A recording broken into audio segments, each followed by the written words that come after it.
All right. Sounds good. Looks like we're recording. And those of you who are just joining on, welcome to our uh, winter 2024 meeting of our transit user group. Our group has grown considerably.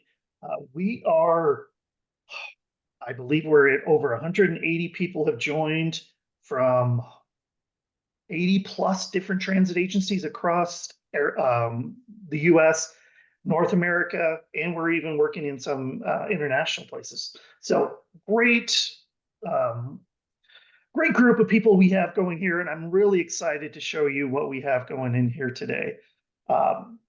Just a couple of things, just want to make sure I've lost a little bit something here.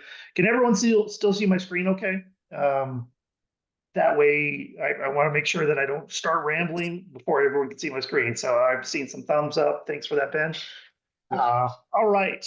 So first off, before we go any further, big apologies on my part. I'm sorry we missed our fall of 2023 meeting. You know how just work and life and everything gets in the way. So I wasn't able to put anything together, but this is one of my resolutions for the year is to make sure we get this user group going. We've got an amazing group of people here, and I want to make sure we foster this. We want to make sure that we work together as transit professionals working towards utilizing GIS in that way. So again, big apologies for that, and we will go forward and yeah, let's just keep going. So here's kind of our agenda for today. We've got a few announcements, and I want to really showing you what things that Esri has coming up. The main part that we're going to be talking about today is our real-time vehicle tracking tools and on-time performance, that you can utilize these tools within the Esri suite to be able to, one, track where your buses and trains and all of those are and see how they compare to your schedule, but two, really see that history, that ongoing part of how your system is performing to really get into that type of analytics. So, and then obviously the last part, like I said, one of my favorites is our open forum, being able to ask questions of different transit agencies across, like I was mentioning, North America and a few international places too. So anyway, that's one of the big parts that I really look forward to with these meetings. All right. And especially after we get into the announcements, if I always welcome an open discussion here. So if one of you want to unmute yourself and have an announcement here, let's make this a community, because I can only hear myself talk for so long before it starts sounding like rah. So anyway, let's make this an open discussion. So so as far as our announcements go, first off, just coming up here very next week actually is our federal GIS conference in Washington, D.C. I know I've spoken with a good number of you across, especially on the East Coast, that getting out to San Diego might not be the most easy type of travel request to put in, but the Federal GIS Conference, or FedGIS, is one that we see not only our federal customers attend this, but also a lot of other local and regional government agencies who attend this as well. So always something to be aware of that. Next up is coming up next month, again, very quickly, is our developer summit. Now, if you've never been able to go into that, and especially if you really dive into configurations, code, all of that, this is a wealth of information. So again, highly recommended. I realize that we are probably too close to the end to be able to go to that. But anyway, I always want to put that into everyone's minds of a great event to attend if you're ever able to. Now, one of them, I'm going to be sending out a little bit of information on this as well.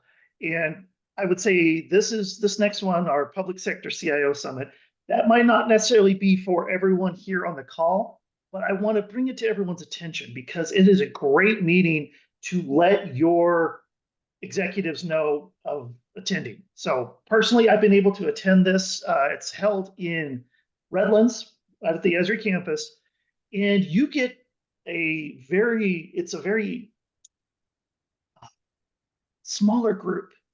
It's an invitation only, so you have to request to be able to attend, and it gets approved depending on the situation and all of those. But if you are able to attend, if you can get your executives to attend this, you'll have some amazing discussions go through there. Talk to other executives how they're utilizing GIS. Jack attends, and it's a very, very unique type of a conference. So it's a great way to build that executive leadership buy-off of advancing your GIS programs at each one of your organizations. So I'll be sending out some information on that here after this, but definitely one that start bringing that to your CIOs or your IT managers or anything to attend this. Now, I want to say one thing about the CIO Summit is you don't have to be a GIS professional to be able to attend. In fact, it's actually geared more towards non-GIS professionals, but a way that you can get that understanding of why put the time and effort into building your GIS program. So, like I said, I'll be sending out some information. Please, once you receive that, bring that up to your executives. It's a way for them to really get that understanding and buy off of your GIS program. And then lastly, if it's not on everyone's radar, please, if you are ever able to make that, the Esri User Conference out in San Diego every year. Last year, I believe we had over 18,000 GIS professionals there. It's an amazing conference. If you think of all of these together that we're showing, it comes together in an amazing conference in San Diego. So I highly recommend any of those types of events to really build that fire of utilizing GIS within your agencies themselves. So that's all that I had for the announcements. I'll let anyone who has announcements that you want to put up there before our open forum, please, feel free to unmute yourself and bring that to the group. If not, then we'll continue on.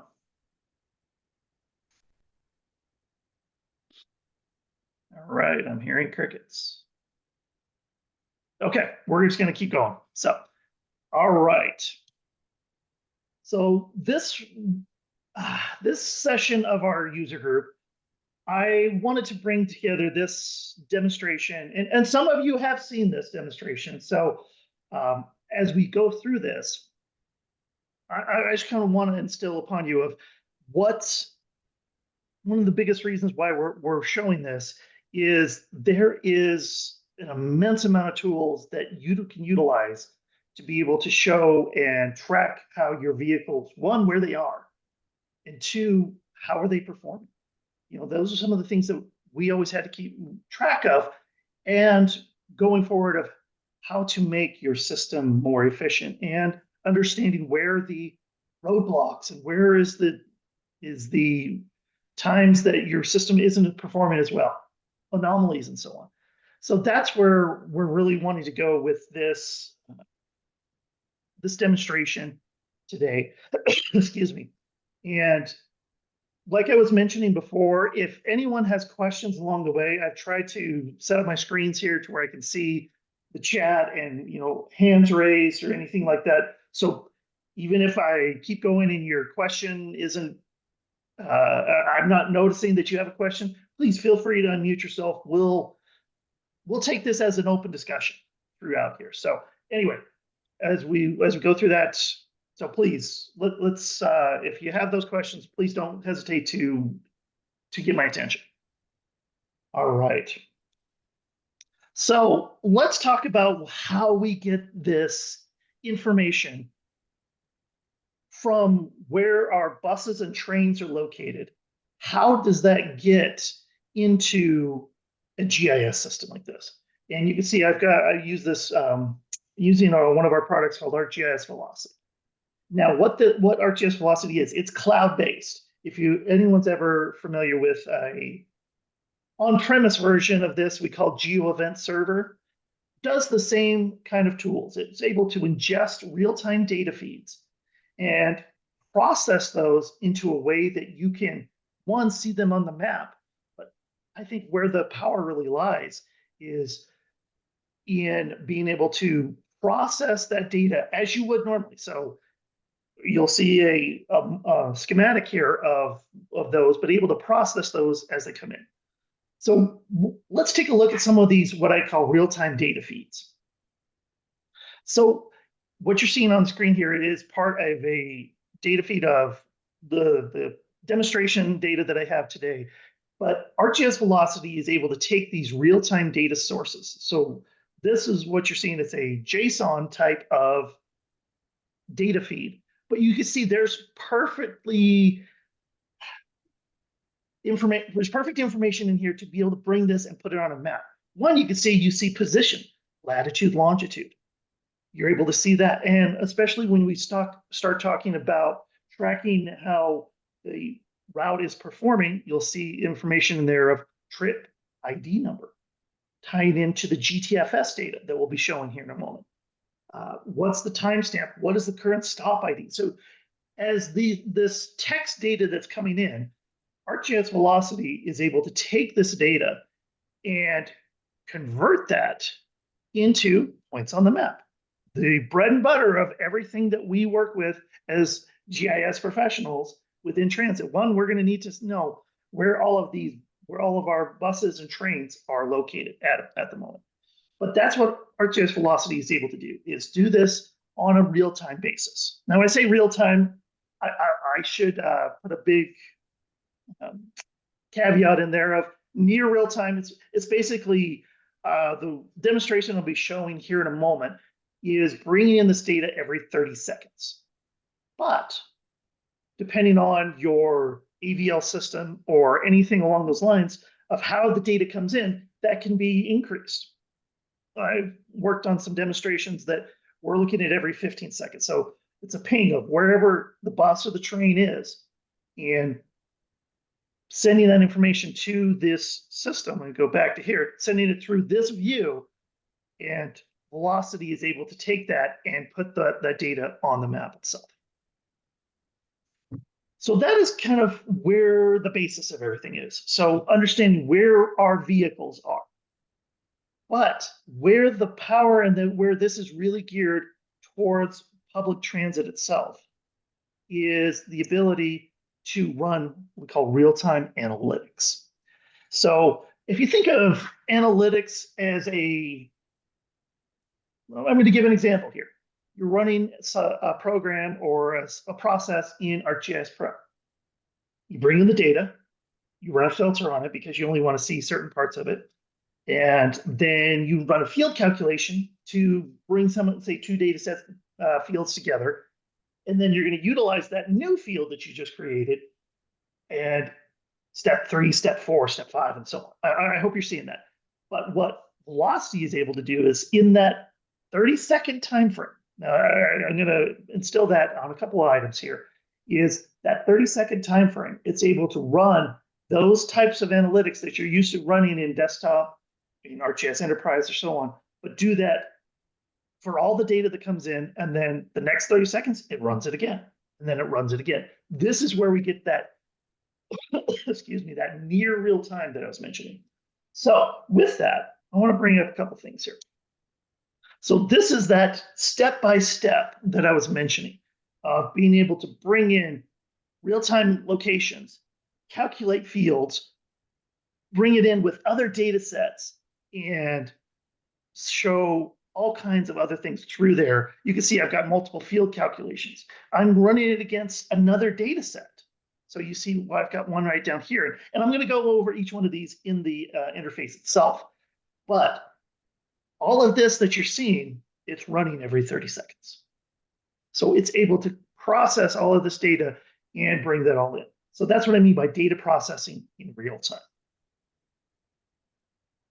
All right. So one of the things that we can do as part of this data processing. Now, I'm showing on-time performance in here. That's just one part of this. If you want to run processes of data that are not specific to on-time performance, absolutely. So that's why I was giving that example of, think of data processing in ArcGIS Pro.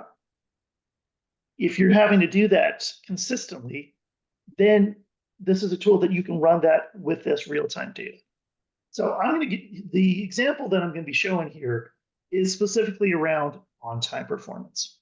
So we're able to accomplish this by basically utilizing these two tables. Let's be honest, it's coming from these two tables. So this is the one that we were seeing earlier. That's that real-time data or real-time vehicle locations. And what this table is that you're seeing on the screen also is from the GTFS static tables, the stops times table. So by basically being able to utilize these two tables, we're able to take all that data, one, put it on a map, but two, actually analyze it, see how many are showing that they're on time, ones that are running late, ones that are early. See a list of all the buses, see on the right, of all the buses that are currently on time. What's our speed? What's the average speed going through there? And a very, straightforward one, how many active vehicles? And then you see impacts. So that's one of those that I was like, I'm comparing it against another spatial data set to see, is there times where the bus or the train get within a certain distance of those other impacts? So you're able to bring all that in. And then also, so that's a live view of everything that's happening. But I think really where the power of this comes in, this is a great view for someone in operations, let's say. But if you're really wanting to see, especially if you're working on the schedule, if you're setting up, okay, within the planning department or so, how do you utilize the wealth of data that's coming in? Well, ArcGIS Velocity can actually store all of these data points. So let's think of this. Excuse me. Every 30 seconds, we are seeing at this screen 400 plus buses. But it's actually able to keep an ongoing history of that. And we'll see that here in a moment, where I'm storing literally tens of millions of records, all stored in ArcGIS Online, that you don't have to worry about the hosting and maintaining of that. But then I can go through and dive into the data. If I wanted to see a certain route on a certain day, how did it perform?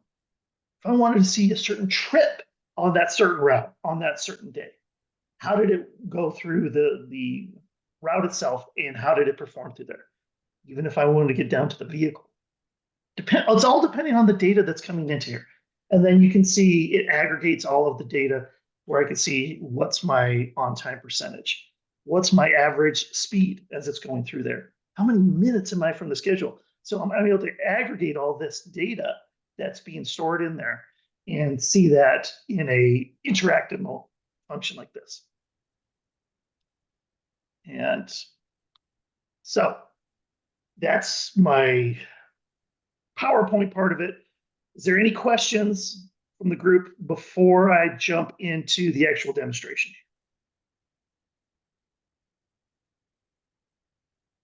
Going once, going twice. All right. Well, we're gonna dive in here. So I'm going to bring up a couple screens here, but I want you to see that this is the data that I was utilizing. It's coming in, and as you can tell, this is a lot of data.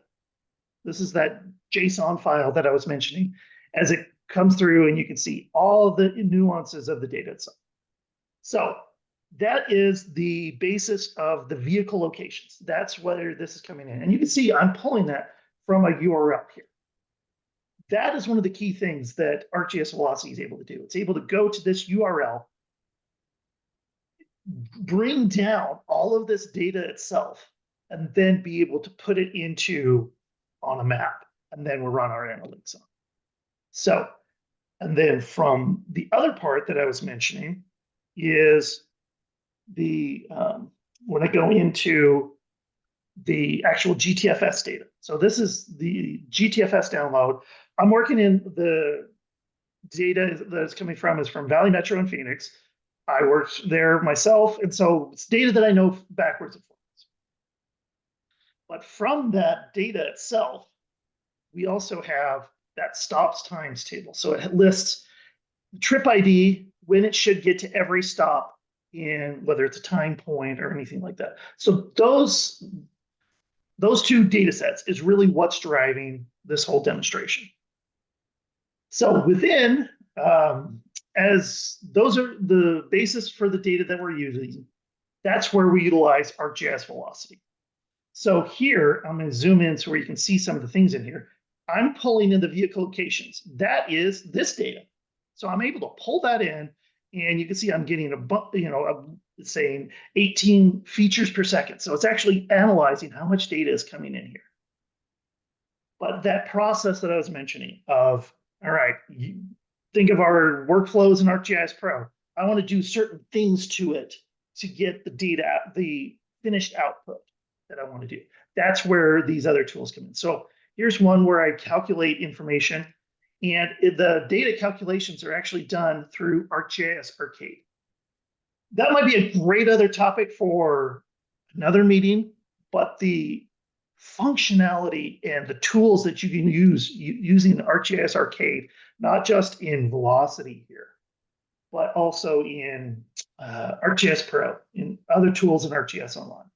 There's a lot of things that we can go there. So if I were to put a plug into anyone's mind of, hey, I want to learn something new in this, the new year, take a look at ArcGIS Arcade. Just there's my little plug there. But I can do things like here, I'm calculating how many minutes past midnight each one of these trips is happening. So that way I can always get a sense of how get the exact number of minutes.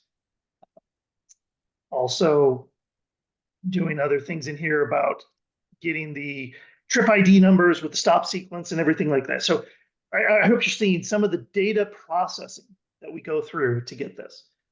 But again, all of this runs for every one of those buses that we were seeing, and buses and trains, it runs every 30 seconds. So it's processing each one of these as it goes through. This is another table that I'm doing. You can see I'm doing a join on there to get the schedule. That is that stops times table that we saw right here. So I've uploaded that into ArcGIS Online, and the tools are actually saying, all right, look for trip. Here's the trip ID number. It should be at this stop at this time. That's that correlation to the schedule. It is utilizing the GTFS data. And I'm able to actually run a join here to where I can calculate that information and tell me how many minutes from right now, the current time, to when the vehicle should be at that location. And then it's running some calculations on there. You can see I'm pulling in how many minutes it is behind. Anyway, don't want to go in too deep into here because I really want everyone to see what the output is. But just to give you a sense of the capabilities of ArcGIS Velocity, be able to run these kind of calculations on hundreds of buses and trains every 30 seconds. It's constantly running those. So this is one that I had mentioned, it gets within a certain distance of. So this is it was a data set that comes from the Arizona Department of Transportation called 511 events. Very similar to Waze or anything like that. Basically, it's a point on the map that is a completely different data set. So this is not even Esri data. This is coming from the DOT. But anytime a bus gets within 200 feet of that location, oh, of course, you got to love it when it logs you out of everything right away. But let me go back here, refresh.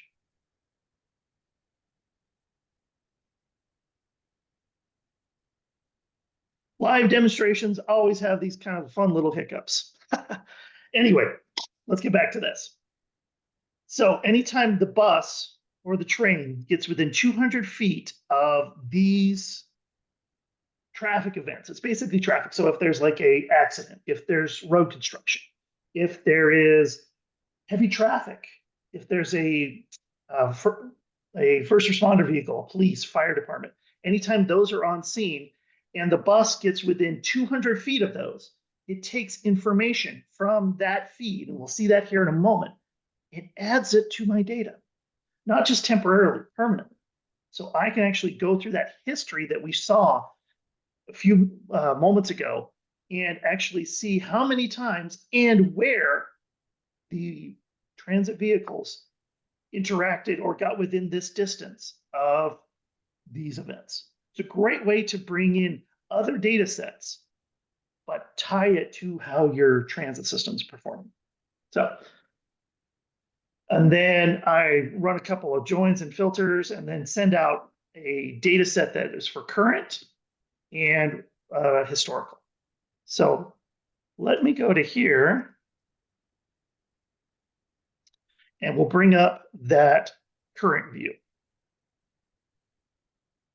Of course, that logout probably did a couple things. So again, you got to love live demonstrations and being able to see those. So let's see, I might just have to re-log in. Come on.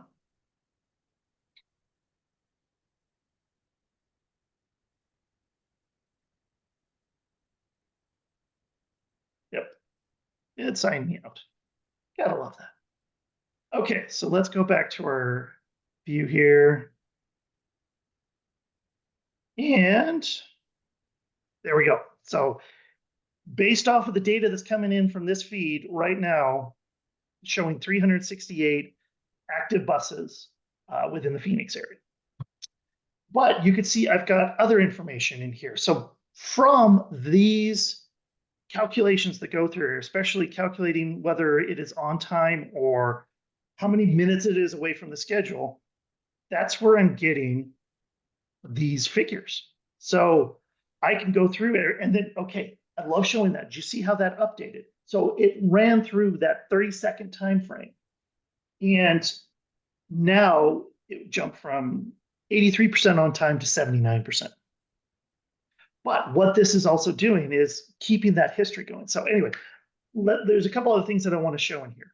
So first off, I can see all of the buses that are on time. So for this demonstration, I'm doing 5 minutes before and 5 minutes after as my definition of what on time is.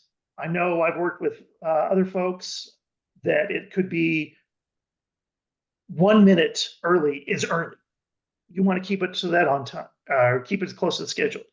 I've heard 3 minutes and 3 minutes, 5 and 5, 1 and 4. So anyway, what I wanted to show with this is completely customizable.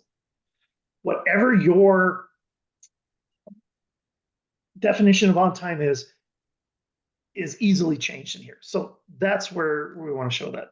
So I can actually go through here and see, all right, so we have the rail system right now. It is 4 minutes, 4 minutes from the schedule, running down. So technically is within our time frame for on time. But what this is cool is I can actually follow this through the map itself. So I picked that one. I'm actually going to go from on time. I want to see one that's running late. So we've got one here. The Route 70 is 6 minutes behind schedule. Where is it at now?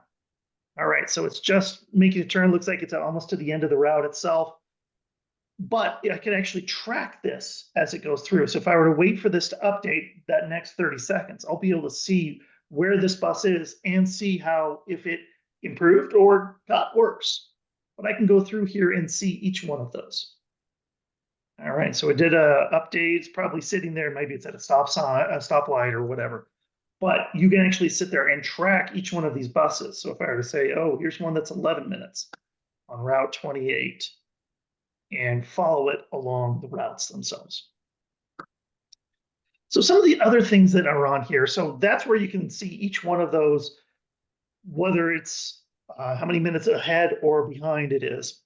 But the other parts that I want to show here is right over here. So you see these AZ511 impacts. Right now, there are 3 buses that have that. So Jeff, I see you have a question. Yeah, trying to figure out how to unmute myself, but yeah, have you ever thought about trying to make it a smooth transition? Like, we have kind of a slow feed and seeing Mhm. these things jump like that, like I thought maybe you could do something where you figured out where you've been or where you're going. Like trying to figure out Mhm. where you're going seems to be a little bit more haphazard. Like you think you might be going straight and they take a 90-degree turn to the right. But if you took that feed and you said, okay, this is where we know they are right now. We know they were here 30 seconds ago. Let's actually push the feed out until the next 30 seconds to show that they ended up here, kind of a thing, and make it, because especially when you're looking at all of the buses and you get like 800 out there and then you're waiting, you're like, did it move? Did something move? Has Esri ever thought about that?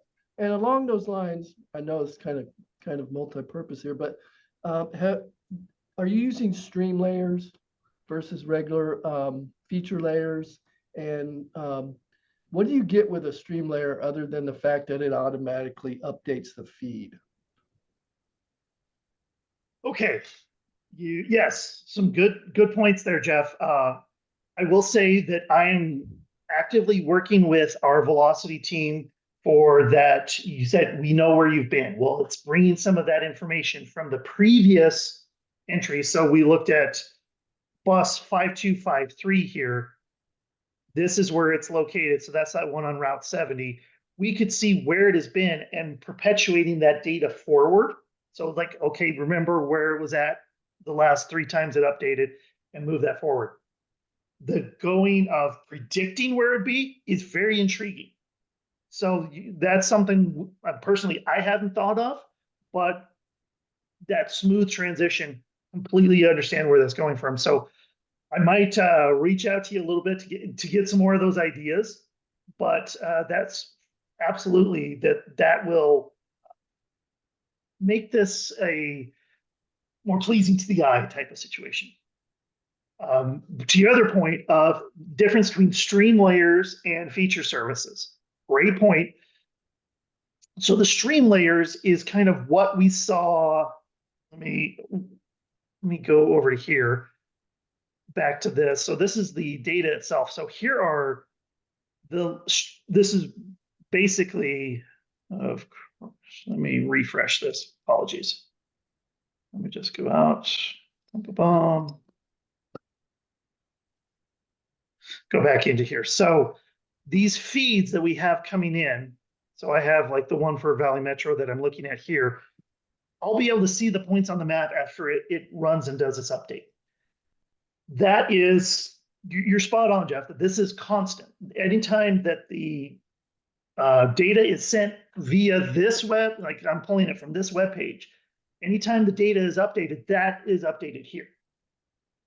It's the reason that I personally picked to use the service rather than the layers is it's more easily consumed in applications like this, in dashboards, and we'll see here in a moment in for the history with ArcGIS Insights. So that's where those come in. So that's I hope that answers your question on the difference between the two. So you're saying this map isn't composed of a layer that was exported out of GeoVelocity? It's It is actually, actually.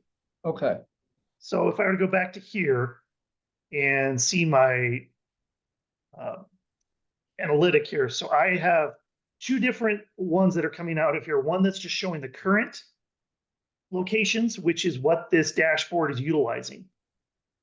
The gotcha. other, it's just a copy of the data, but I'm having it save everything. So this one is saving just the current location of every vehicle. And this one is saving a history. And that is the one that I was mentioning. It has tens of millions of records. So I'm able to keep that history. That's another one of those differences between the stream layer and the feature service layer. I wouldn't be able to keep this history going forward. It's only saving the current. So does that help with that, Jeff? Yeah, that makes sense. Okay, perfect. We got a couple questions in the chat. Drew has a couple around. Do you use custom arrival and departure zones or just the distance around each stop? So that one, it depends on your data. A lot of that, if I were to go back to my stops times table, it does have a arrival and departure time at each one of these. So you can utilize that. That you can do a spatial. So it just depends really what I would use that for on versus the real time and so on. But I have something similar here based off of the traffic events. It is doing a spatial distance calculation. So that's one of those. Your other part of your question, Drew, is there a way to flag stops that are temporarily closed and reroute so that doesn't affect? Absolutely. You can, the stops information that I'm pulling is from a static data set, but if you were to take that out of a way to take that out of being active, then it could bypass that and especially assist with the on-time performance. So hope that answers those. Dahe, you brought up something that I was going to save to the end. That we had talked previously about that the data that I'm ingesting is a JSON.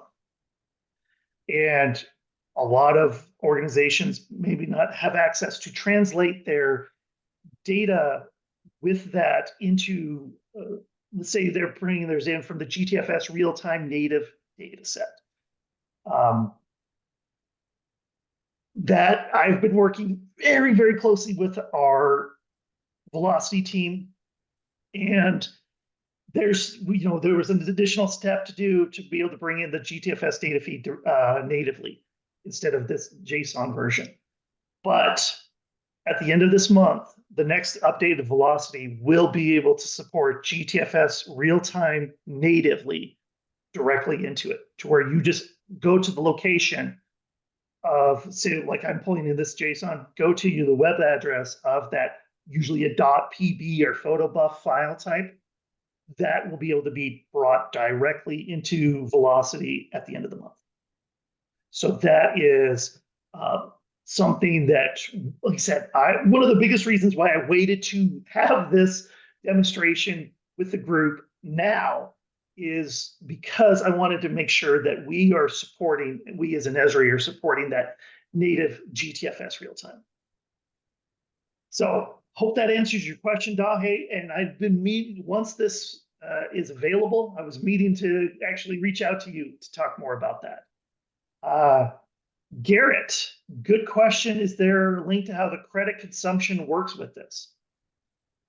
I was going to get to that part at the end, so hold tight on that. I've got a great explanation for that, Garrett. So give me one moment on that, because I wanted to show some of the immensities of the data that I've heard that question, especially with around credits. But we're pushing our time. But again, I want to get to a couple of things here, answer everyone's questions, and then at least have a few minutes for the open forum. So you got another question there, Jeff? Let me finish up what I'm showing here, because there's a couple of things that I want to show here on this, and then also on our history. But we'll get to those, I promise. Okay, so right now, let's zoom back out. The part I wanted to show, we're not having any issue with, there's no impacts, but let's give it a second. But this part of the impacts, this is something that really utilizes the tools that Esri has available of spatial analysis, being able to bring in those other data sets. So like I said, right now, we're not seeing those, but let me zoom in and show a couple other things that I usually show with these. So you can see these AZ511 or this other data set that we're comparing against. But utilizing these tools that ArcGIS already has available to you. So I'm going to zoom in a little closer. So one of the other things that the DOT in the Phoenix area, oh, there's some there, but I'll get to that in just a second, is you have freeway cameras. Be able to bring in other data sources here. So I've got a link down here to traffic cameras. If I were to select this traffic camera, I want to see what's happening there. Now I've got access to that data feed coming in from the DOT. So another type of data set that you can bring in to get a more holistic view of how your system is performing itself.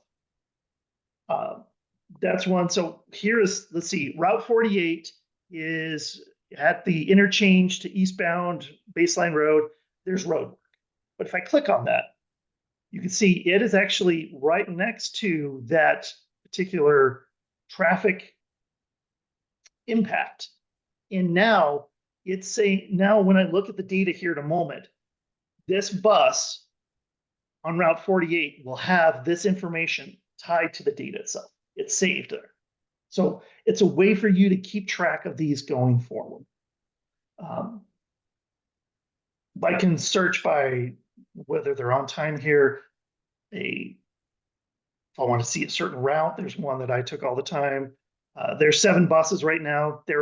We've got one that is at a time point. It is on time. There's others that are between. So just the normal tools of ArcGIS dashboards, but with that transit data. That's where the power really lies. Okay, we've had some great questions, some great information about that. But what I want to make sure that I give enough time is the historical, and that goes to your question, Garrett, about credit consumption and all that. So here's one of the routes that is coming in from the data. This is Route 48. And remember how I said every 30 seconds, this data is being updated and saved. But what I want to show here is, let me go back to here since I had to reload in, that I keep a ongoing history of that. So again, this isn't all in ArcGIS Online. This is getting to your question, Garrett, is credits, because I want you to see this. I'm at 68 million records of this ongoing history. So I started this right about the first part of December. And I've got 68 million records going back telling me, all right, here's one of particular one. It was 2 minutes away, it was on time, trip IDs, anyway, vehicle information, all of this stored. And I'm able to access that all here. So now think of those 68 million records. I'm looking at one particular route. So if I want to see what day information for that particular day, there's that refresh. Kind of messed me up here. Let's try that again.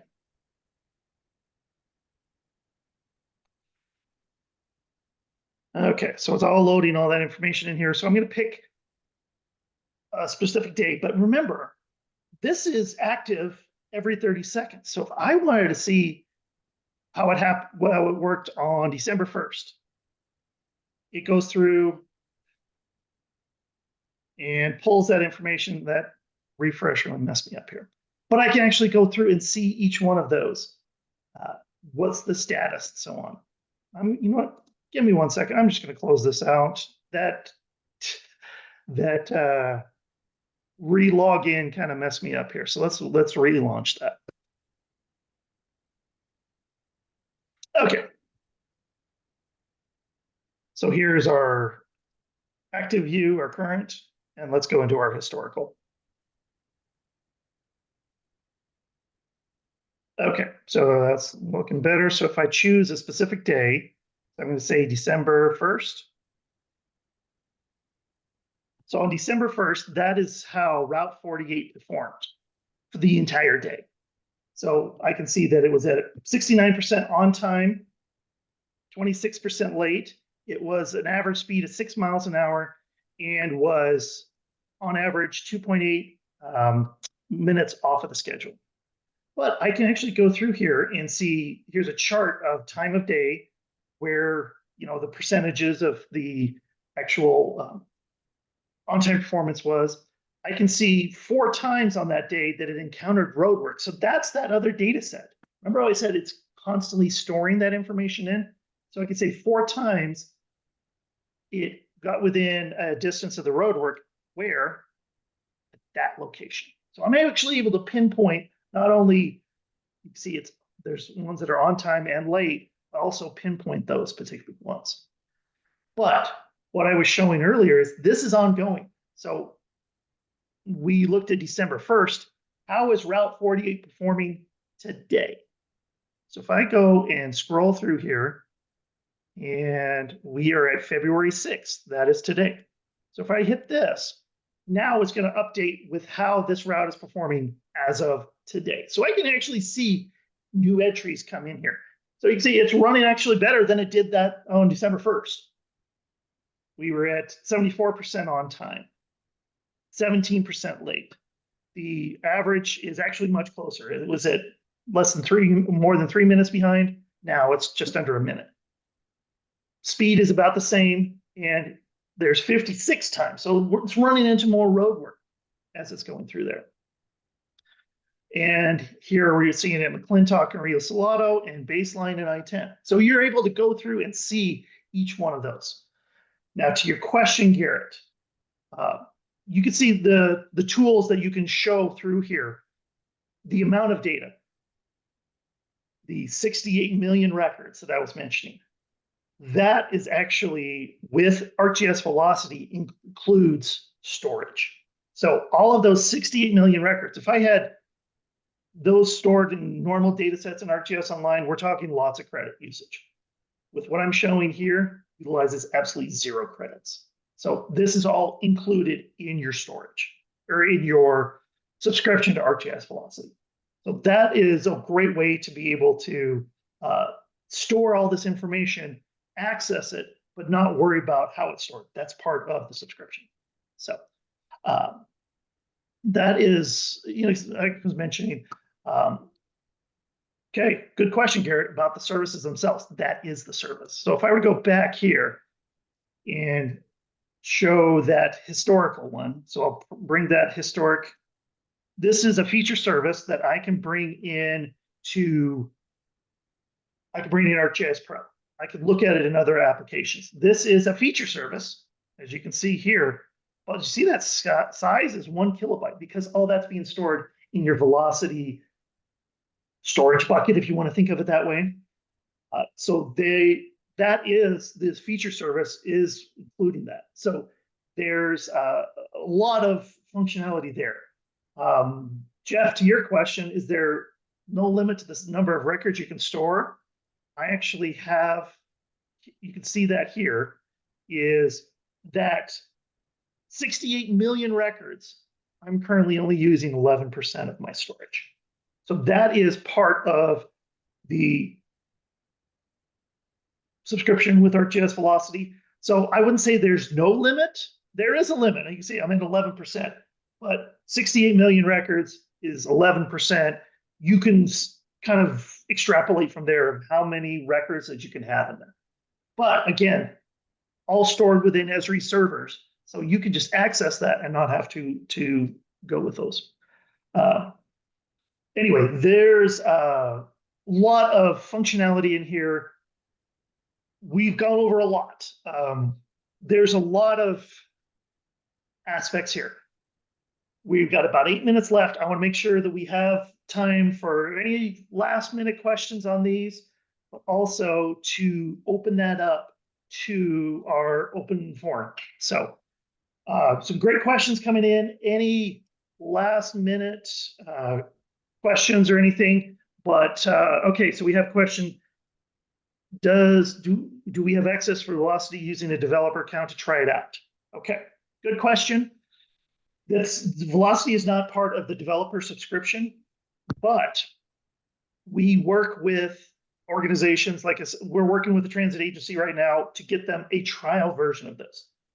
And we just need to work with your account team to get the right information over to get you a trial version of Velocity. Try it out before you buy it. I totally get that. So anyway, Daniel, if you want to reach out and we can talk more about that afterwards, let's do. But yes, you can try it out, but it is not part of the developer subscription. So question came in from Hannah. Have you integrated APC data to show passenger impact? Yes, in a way. So let me, I say in a way. Usually APC data is processed, say, after the fact. So you might be able to see that in the history and see, we had a lot of boardings at this particular stop. Maybe that's why it ran behind.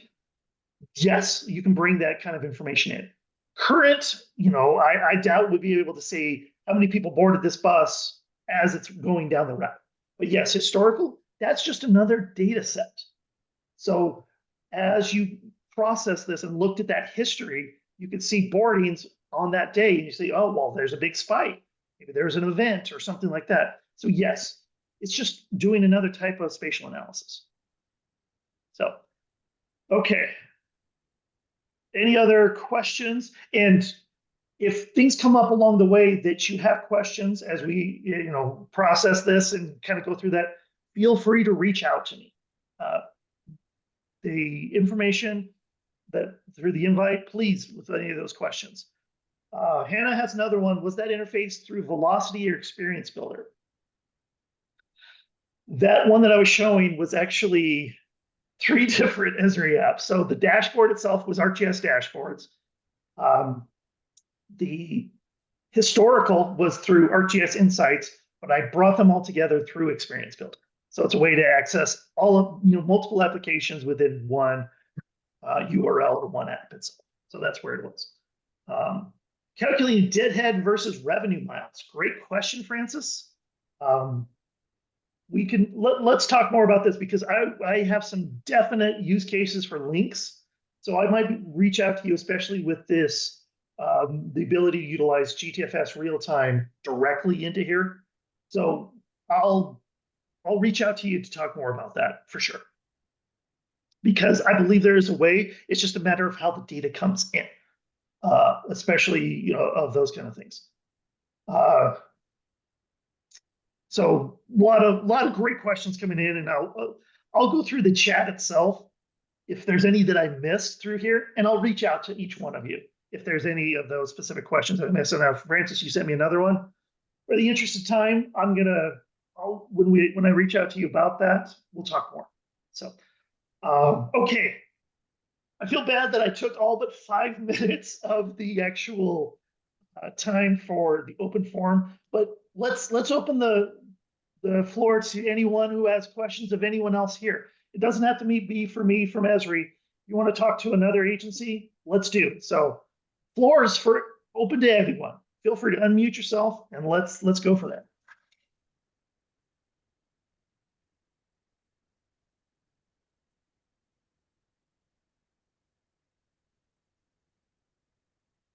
Corey, I'll jump in and take a second if anybody doesn't want to, and just reiterate, last call I mentioned. So I'm Eric Henderson. I'm the director of rail and transit markets at Esri. I started last year, and I'm really trying to focus on getting some attention to the transit agencies this year. So I came from CSX. I spent many years over there as a GIS director, and one of the things I really got a lot of use out of was the Esri press and getting articles written and published. It helped me, one, feature my team and feature the work I was doing, and helped get more project awareness. I got more customers from the business side who came to me looking to do things. So just offering that to anybody that would be interested in seeing some of their work get highlighted in APTA magazines or in Esri publications, things like that. Please don't hesitate to reach out. If there's a project or a story you guys are working on that you'd love to see, get some publicity, I'd be happy to help work with you guys to do that. Awesome. Thanks, Eric. All right. Hey, Corey.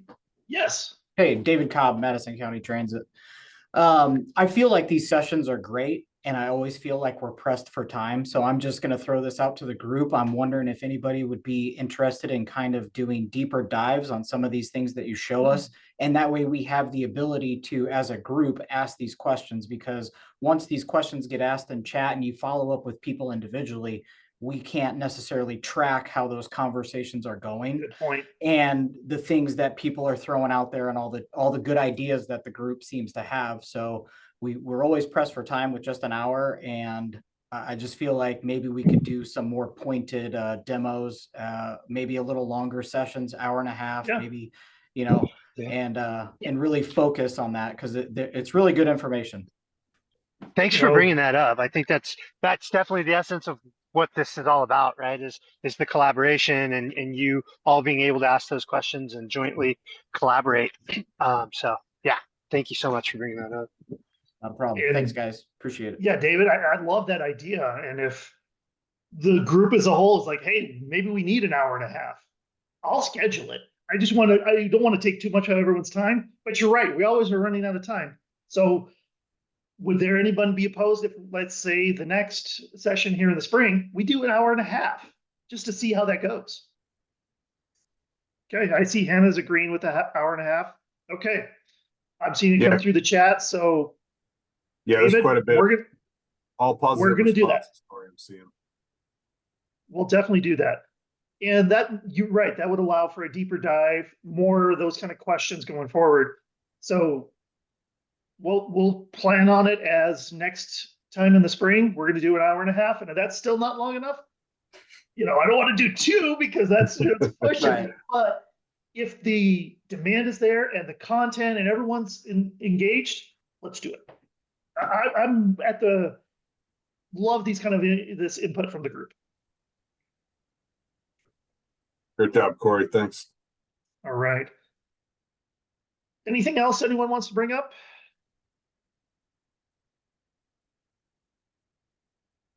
Okay. Well, I'll be sending out information about like my PowerPoint, the video recording and all of that will be coming out here soon.